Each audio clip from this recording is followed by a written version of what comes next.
apa sih penyebab utama terjadinya rem blong? Oke. Karena kencang, saya sering injak rem dong. Ya, betul. Injak rem. Ujung-ujungnya pas di bawah. Waduh, rem saya kok nggak ada nih. Bukannya nggak ada, kosong. Bukan kosong, apa? Licin. Ambles ya. Betul. Ya betul, licin. Jadi ini Pak Taufik. Ya, terutama perjalanan jauh, melewati gunung, melewati lembah, sungai mengalir deras di samudera. Sepertinya saya pernah dengar lagu Ini itu. Jawa Tari, Pak. Ya.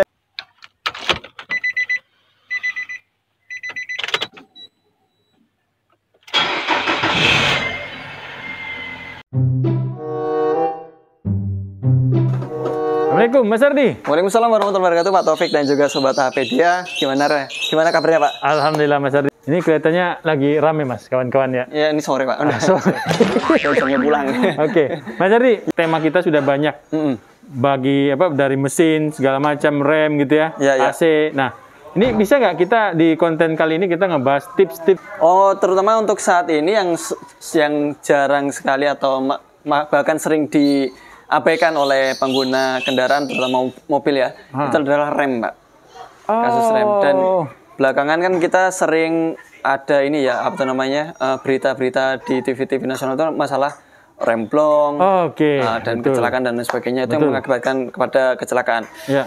Nah, kita berharap sih kita dijauhkan dari hal-hal tersebut. Amin. Dan maka dari itu kita perlu memaintain atau melakukan perawatan untuk item rem. Nah, pada kesempatan kali ini kita akan membahas nih Pak Taufik, apa aja sih yang harus dirawat dari item-item rem itu sendiri. Baik, jadi Mas Ardi akan mengangkat tema tentang rem. Yang mana kemarin barusan terjadi sebuah kecelakaan yang musibah ya Mas ya? Yang musibah di Balikpapan ada truk, kemudian di Yogyakarta yang kemarin dekat rumahmu, itu jalan rumahmu ya Mas ya? Yang masih dekat lah, dekat ya? Kalau dibilang jarak yang cukup dekat enggak, tapi dia di lokasinya lebih tepatnya di ini Pak, Kabupaten Bantul. Mas pernah lewat sana? Pernah. Jadi memang daerah sana itu kan kalau di daerah Imogiri yang untuk bis itu ya Pak ya? Iya, yang bis itu. Kan di daerah Imogiri itu memang dia kondisinya adalah tanjakan dan turunan.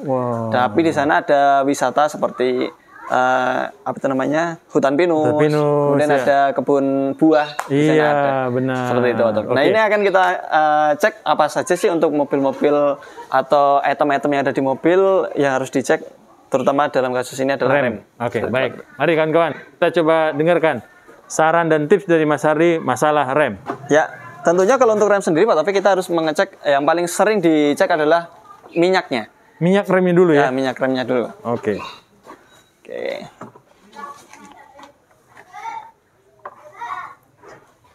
Oke, untuk mobil ini minyak remnya dia ada di sini Pak Taufik. Iya. Ya, di sini teman-teman bisa melihat umumnya di tutupnya sini ada tulisan use only .3 brake fluid atau mungkin use only .4 brake fluid. Jadi ada .3 ada .4. Intinya kalau .3 .4 itu sebenarnya lebih kepada ketahanan oli tersebut terhadap ini Pak ya, penguapan atau titik didih. Titik didihnya itu berbeda .3 dengan .4 karena kan kita ketahui bersama bahwasanya rem itu kalau dia disc brake itu dalam kecepatan tinggi itu sangat panas sekali Pak Taufik.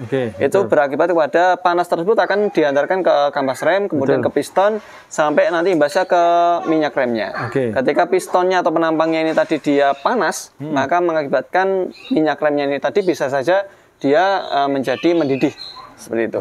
Nah, efek dari mendidihnya itu menjadi air Pak. Nah, kalau sudah ada air di pistonnya itu mengakibatkan karat yang ada di pistonnya. Nah, sehingga ketika kita melihat ke arah tangki seperti ini, kita pastikan dalam kondisi maksimal, tidak di bawah minimal ya. Kemudian dia warnanya masih bening. Kalau untuk menggunakan yang tipe-tipe brake fluid atau minyak rem yang warnanya itu bening. Tapi kalau yang warnanya merah, paling enggak dia tidak hitam. Seperti itu. Nah, setelah dari sini, nanti kalau dari teman-teman misalnya didapati dia kurang, itu ada beberapa penyebabnya. Pertama, kampas remnya bisa jadi tipis. Yang kedua, ada seal-seal di area piston atau di area cap kit belakang, master rem belakang, itu mengalami kebocoran. Nah, nanti akan kita jelaskan seperti apa cap kit itu, seperti apa piston, dan lain sebagainya. Nah, untuk hal tersebut apabila dia terjadi kekurangan, maka kita segera menambahkan sampai batas maksimal. Setelah itu dibawa ke bengkel, dicek untuk penyebabnya, apa sih yang menjadikan dia menjadi menyusut atau berkurang. Jangan diabaikan hal tersebut, karena nanti kalau kita abaikan itu berpengaruh kepada keamanan dan kenyamanan berkendara. Seperti itu Pak Taufik. Oke. Baik. Selanjutnya untuk yang langsung ke item yang paling sering mengalami kerusakan atau keausan, itu adalah selang-selang. Item yang berhubungan dengan kaliper ini Pak Taufik, ini memiliki selang fleksibel ya. Betul. Selang fleksibel ini umumnya kalau udah 10 tahun ke atas, dia lebih rentan retak-retak ya, terjadi keretakannya. Apabila terjadi keretakan, maka jangan berspekulasi, langsung diganti saja untuk selangnya. Kemudian di area depan tentunya kampas rem. Nah, kampas rem ini memiliki ketebalan Pak Taufik. Kadang-kadang beberapa rem itu dia memiliki batas. Nah, umumnya kalau untuk yang kampas rem depan ini, dia memiliki batasnya seperti ini Pak Taufik. Dia ada besi. Besi ini dia memiliki lidah.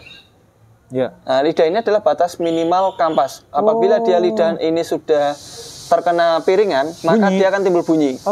Nah, kalau timbul bunyi berarti kampas tersebut bisa jadi tipis atau kotor.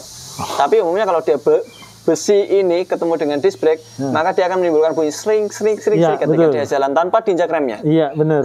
Nah, kalau sudah kayak gitu berarti apabila kita intip di antara sela-sela velg ya, apabila dia menggunakan velg yang tipe racing, bukan velg yang tipe kaleng, itu dia akan terlihat. Tapi kalau menggunakan velg tipe kaleng, dia akan sulit untuk dilihat, harus dibongkar.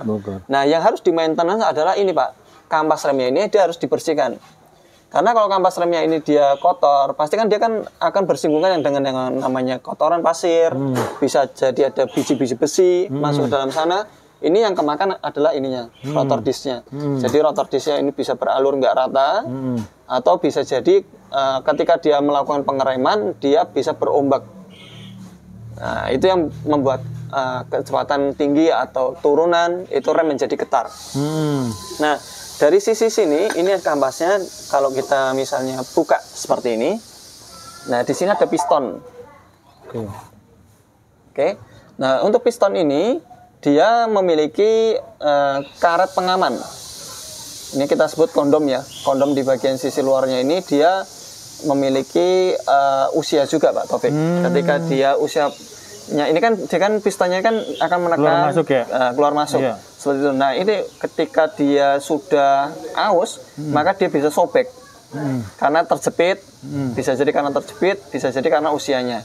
Nah, umumnya sih terjepit ya. Kondisi terjepit kayak gini dia bisa saja mengakibatkan sobek.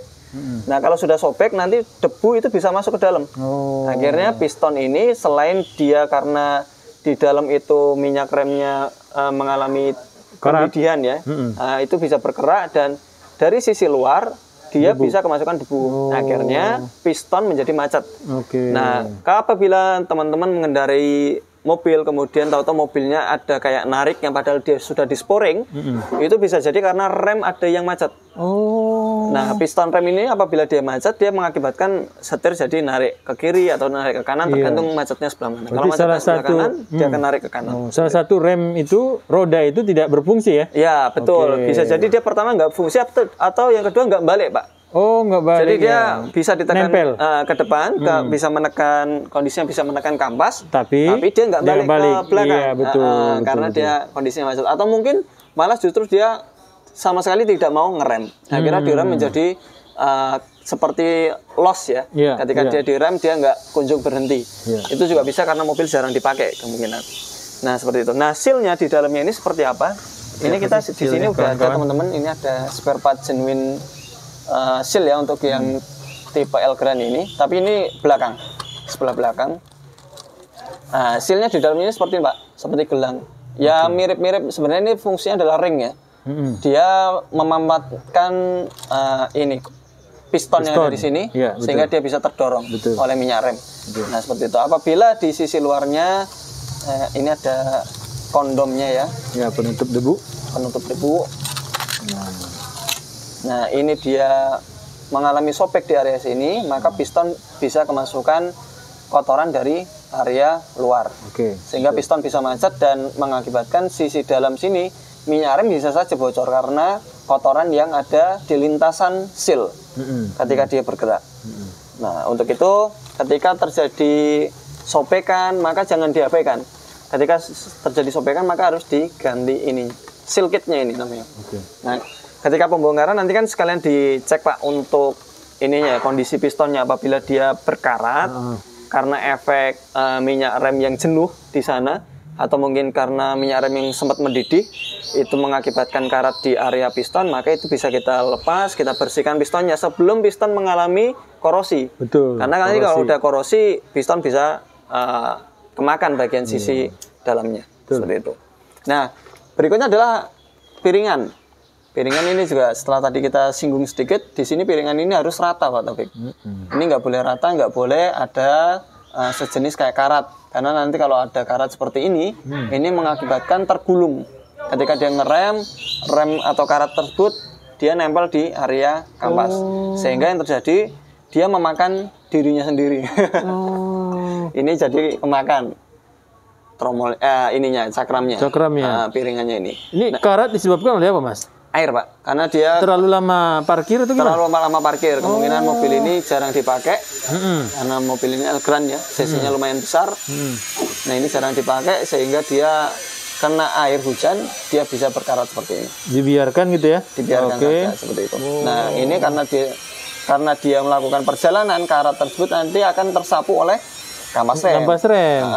Sehingga karena mengetahui hal tersebut, kita bersihkan ininya, kampas remnya. Kemudian nanti ketika akan lepas ini, kemudian kita amplas di area sini. Diamplas lagi. Sebenarnya meskipun sudah diamplas, itu tidak menjamin dia terbebas dari karat. Karena memang dia kondisinya adalah besi ya. Iya, jalan diam gitu ya. Oke, baik. Itu susah dihindarin. Ya paling enggak dengan melakukan maintenance meminimalisir dia cepat aus karena ada tumpukan karat yang nempel di kampas. Kemudian untuk sisi itu tadi sisi depan Pak. Iya. Sisi depan, untuk sisi belakang kita belum bongkar, tapi kita di sini sudah ada spare partnya. Nah ini yang akan kita jelaskan. Di belakang dia memiliki master. Ini master rem. Nah, master rem belakang ini dia bentuknya memiliki dua sisi Pak. Kan kadang-kadang mobil itu memiliki sistem leading trailing ya untuk ininya penekanan kampasnya. Nah apabila dia master ini dia tertekan minyak rem, dia akan megar sehingga kampas yang ada di sini itu akan tertekan. Nah, tertekan membuka seperti ini dan dia akan menyentuh tromol. Kampasnya. Nah, apabila ini yang sering terjadi Pak Taufik, ini penyakitnya ada di sini. Di masternya ini. Masternya ini dia kan memiliki seal ya. Sealnya itu seperti ini. Seal piston ya? Ya, ini namanya cap kit. Kalau bahasa bengkelnya ya, cap kit atau seal piston. Nah, untuk seal yang belakang ini cap kitnya ini dia sebenarnya bisa diganti.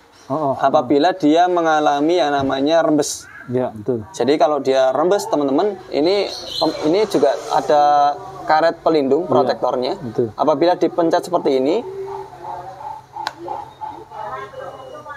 nah ini harus bebas dari minyak rem di area sini, karena dia ada cap kitnya ini di dalamnya. Oh iya benar ya. Kalau dia sini dibuka seperti ini, dia ada minyak remnya menetes, maka cap kitnya ini bocor. Betul. Kalau itu didiamkan, lama-lama nanti minyak rem akan keluar sehingga dia akan mengenai ini Pak, kampas rem. Kampas rem ini kan bentuknya asbes ya, bahannya mirip-mirip asbes. Nah di sini ada besi. Umumnya ini dilem antara asbes dengan besi ini. Dia jarang yang ditanam dengan ini. Umumnya dia dilem atau dicor dengan ininya, besinya. Tapi lem tersebut bisa saja mengelupas dikarenakan minyak rem. Sehingga apabila ini dia bocor didiamkan, maka dia akan mengalir, dia akan turun masuk ke tromol. Tromol tersebut apabila dia berputar, dia akan mengenai kampas. Sehingga kampas remnya ada yang mengelupas.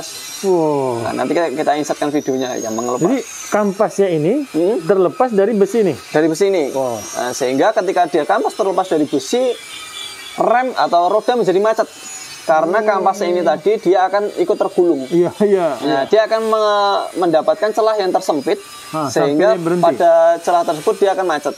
Sehingga bisa kita sering dapati mobil-mobil yang apabila dia jarang dipakai, sementara dia juga jarang dicek ininya masternya, itu dia akan ngelotok Pak ininya Pak, akan terlepas. Sehingga mobil jarang dipakai, handremnya ketika dia diturunkan, dia akan nempel dengan tromolnya. Dan apabila dipaksa jalan jeglek gitu, dia akan lepas.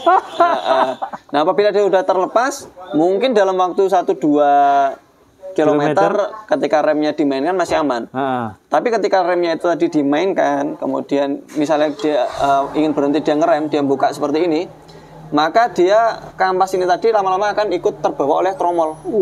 Sehingga yang terjadi dia akan memacetkan ini tadi ya, si roda itu tadi. Apakah dengan kondisi seperti tadi dia terjadi kemacetan di dalam rem? Ini bisa merusak komponen lain nggak sih di dalam tentu. tromol? Tentu Pak, tromolnya dia akan rusak. Pertama, yang kedua untuk master ini sendiri, ini dia akan kedorong. Waduh. Dia akan kedorong. Nah, tentu efeknya ya kita harus mengganti 3 item, tromol, kampas, dan juga master. Tapi tidak semua master ini bisa diganti sealnya. Karena di dalam master ini kan ada silindernya, Pak. Betul. Apabila silindernya ini dia sudah aus, nah itu tidak bisa. Kemakan ya? Iya, betul, kemakan. Dia bahasa pengennya ngantong. Ngantong. Apabila dia sudah ngantong, diganti sealnya nggak akan bisa. Nggak mempan. Dia akan tetap rembes. Nah, kalau sudah terjadi seperti itu, maka ini harus diganti. Nah, ininya harus diganti, kemudian dia harus diganti juga kampasnya, karena kampasnya sudah terkena minyak rem. Karena nanti kalau nggak diganti, dia bisa saja macet. Jadi teman-teman kalau misalnya mobilnya lama nggak dipakai, kemudian diturunkan handremnya, mobil masih berat, itu solusinya adalah dengan di arah berlawanan. Digerakkan arah mundur berlawanan. berarti? Ya, mundur. Misalnya dibuat maju itu macet, ya teman-teman mundur. Nah, nanti mundur biasanya dia akan terlepas, ceplak seperti itu. Seperti itu. Nah, nanti kalau sudah seperti terdengar suara macet, segera cek rem 4 roda. Mobil misalnya jarang dipakai, terlalu lama berhenti, misalnya kayak kasus kemarin pernah ada COVID gitu ya Pak ya. Karena mobil nggak pernah dipakai, dibuat keluar, akhirnya mobil nggak jalan. Nah, kalau nggak jalan, itu remnya itu biasanya dia akan nempel dengan tromol kampasnya ini. Apalagi kalau habis hujan ya. Apalagi kalau habis hujan, betul.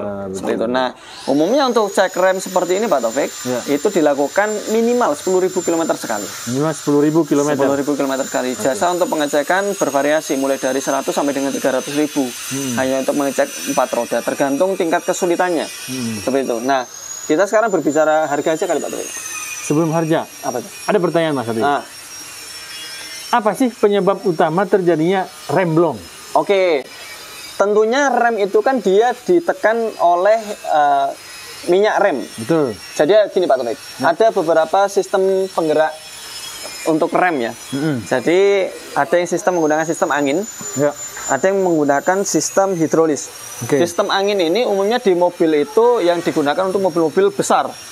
Truk, bis, itu menggunakan angin. Nah, di sana ada kompresornya. Ya, ada kompresor. Saya punya teman mekanik truk, Pak. Truk ya. Beliau bilang truk-truk besar itu apabila dia tidak dibantu dengan engine brake, kayak gitu. Jadi kalau kita dengar truk-truk besar itu ada kayak gitu, itu dia kompresor anginnya itu lebih cepat habis Pak. Karena dia memiliki tambungan. Iya benar. Nah kalau udah anginnya itu habis, dia harus nunggu dulu kompresornya sampai ngisi. Betul. Nah kalau kompresor, makanya bis-bis itu atau truk itu kalau ketika dia pertama kali hidup belum bisa dijalankan sebelum kompresor anginnya penuh.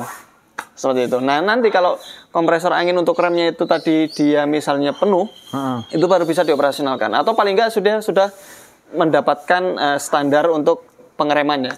Nah, karena ketika dia ngerem itu kan pasti kan dia juga ngebuang anginnya. Betul. Jadi angin tersebut biar dia tidak jenuh, itu harus dibuang. Karena nanti kalau terlalu banyak ininya juga, muatan anginnya juga, resikonya adalah di sistem kompresornya akan banyak air.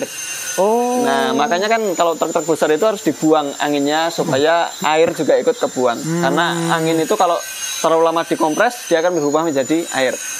Tapi yang kita bahas di sini adalah yang sistem hidrolisnya. Yang sistem kedua hidrolis itu menggunakan minyak rem. Nah, apabila dia blongnya itu minyak remnya itu dia habis, itu bisa saja menimbulkan blong karena yang dikompres tidak ada. Atau salah satu dari yang kita sebutkan tadi, misalnya kayak kampas remnya habis, terus masternya dia ngantong, sehingga dia untuk ketika dia dikompres dia olinya itu lolos. Itu atau mungkin dari sealnya yang sobek. Seal piston sobek atau pistonnya juga macet. itu bisa mengakibatkan rem blong. Jadi kenapa kita harus sarankan rutinkan untuk melakukan periodical maintenance rem itu di 10.000 km, karena dengan kita melakukan pengecekan rem itu kita bisa meminimalisir terjadinya rem blong, seperti minyak remnya habis, kampas remnya habis, pistonnya mengunci, silindernya dia ngantong, atau mungkin yang master rem atasnya yang ada di tangki reservoirnya itu dia mengalami ini Pak Taufik ya, loss, sehingga dia ketika diinjak bukannya keras tapi malah justru empuk. Nyeplos. Nah, itu yang dikhawatirkan seperti itu. Nah, untuk meminimalisir itu adalah kita lakukan maintenance secara berkala seperti itu, Taufik. Nah, untuk harga ya. Oke, baik. Untuk harga master mulai dari paling atas sendiri, master rem.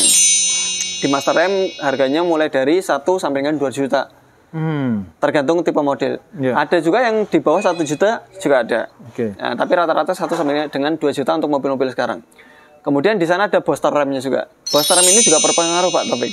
Kita pernah membahas khusus tentang booster rem. Booster rem itu apabila dia mengalami bocor di membrannya, rem menjadi keras. Sehingga rem juga menjadi tidak pakem. Iya, benar. Karena untuk menekan remnya itu justru menggunakan tenaga yang sangat keras. Karena kalau nggak ditekan keras, master rem tidak terdorong. Betul. Seperti itu. Karena kan sistem hidrolis itu kan berat Pak sebenarnya Pak. Tapi dikarenakan dia ada boosternya itu menjadi ringan.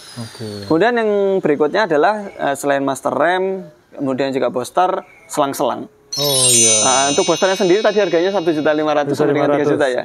Kemudian untuk selang-selang itu mulai dari 100 sampai dengan 300.000 per sisinya. Per sisi. Itu selang-selang yang tadi saya sebutkan. Kemudian yang berikutnya ada kampas rem. Kampas rem itu apabila dia masih tebal saja sih dibersihkan. Dengan harga tadi 200 ribuan kurang lebih untuk membersihkan 4 roda. Tapi apabila dia sudah habis, yang kampas rem depan itu harganya kisaran 300 sampai dengan 1 juta. Yang belakang itu harganya kisaran 300 sampai dengan 1 juta juga. Tergantung dia menggunakan tipe tromol atau tipe disc brake. Atau cakram. Nah, itu harganya bervariatif.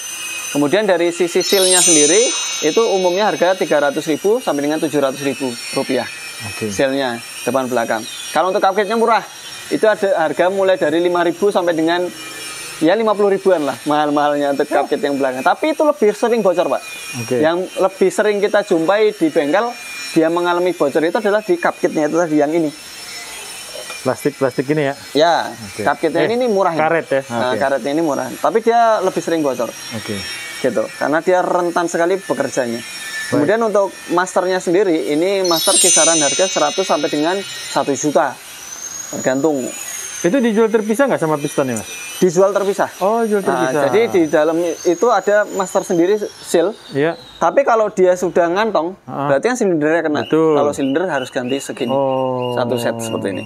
Jadi dia dapat piston dalamnya, dapat seal sama silindernya. Tinggal pasang. Mas Ardi, ada tips nggak Mas? Tadi kan Mas sudah bercerita tentang maintenance gitu ya. Nah, ini ada tips nggak cara berkendara yang aman dalam menggunakan rem? Kalau untuk rem sendiri Pak Taufik, itu sebenarnya tipsnya adalah hindari panas.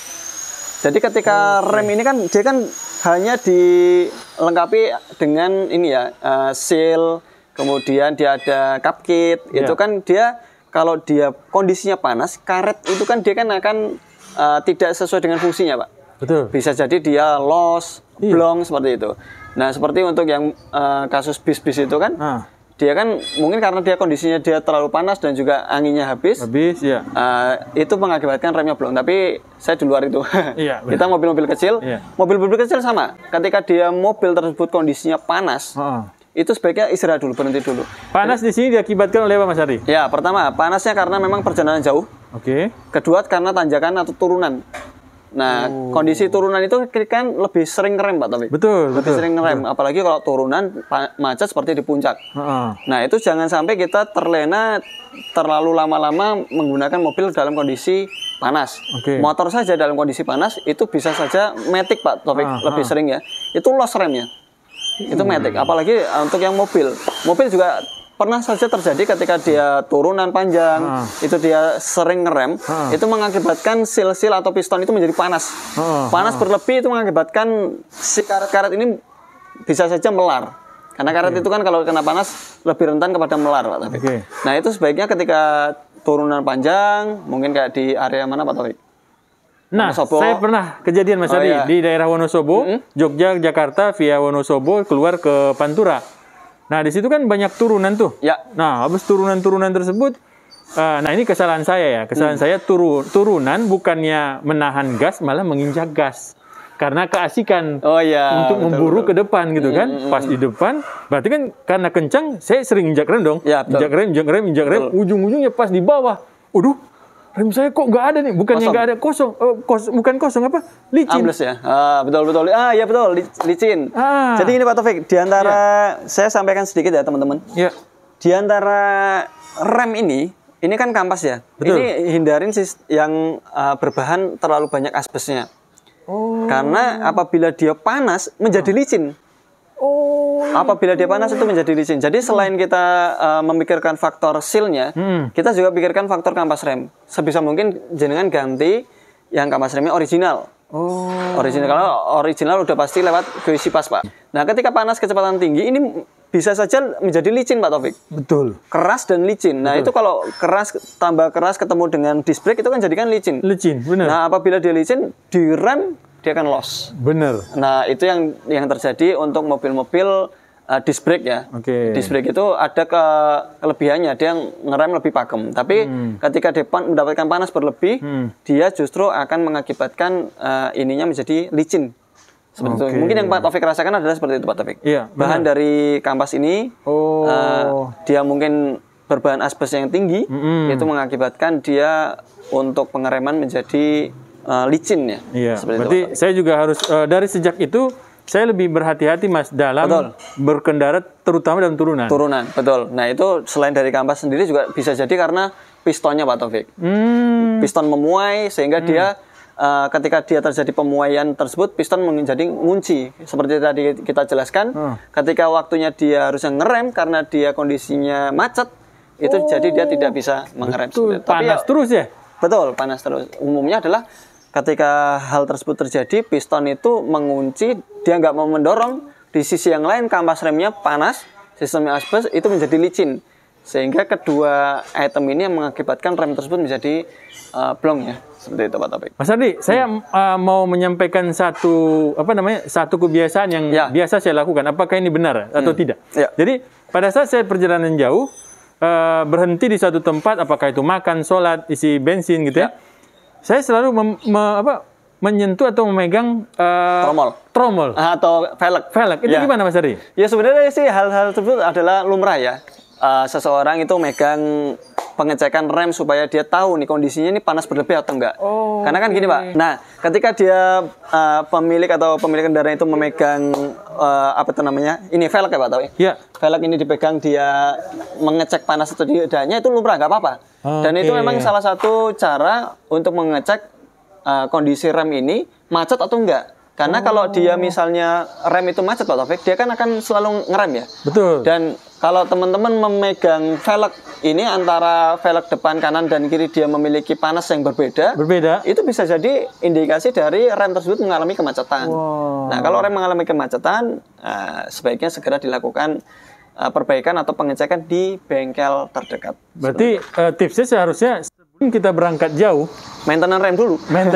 Ya. Maintenance rem dulu. Nah, nanti ketika di jalan mau pengecekan dengan menggunakan velg, mengintip ketebalan kampas, atau mengecek minyak rem yang ada di tampungan, itu juga perlu untuk dilakukan. Seperti itu, Pak Taufik. Oke, baik. Terima kasih Mas Ardi. Mudah-mudahan tips ini memberikan pengetahuan, pencerahan buat kita semua, terutama perjalanan ya. Ya, terutama perjalanan jauh, melewati gunung, melewati lembah, sungai yang mengalir deras di samudera. Sepertinya saya pernah dengar lagu itu. Ini Jawa Tori, Pak. Ya gitu teman-teman ya, semoga bermanfaat. Assalamualaikum warahmatullahi wabarakatuh. Waalaikumsalam warahmatullahi wabarakatuh.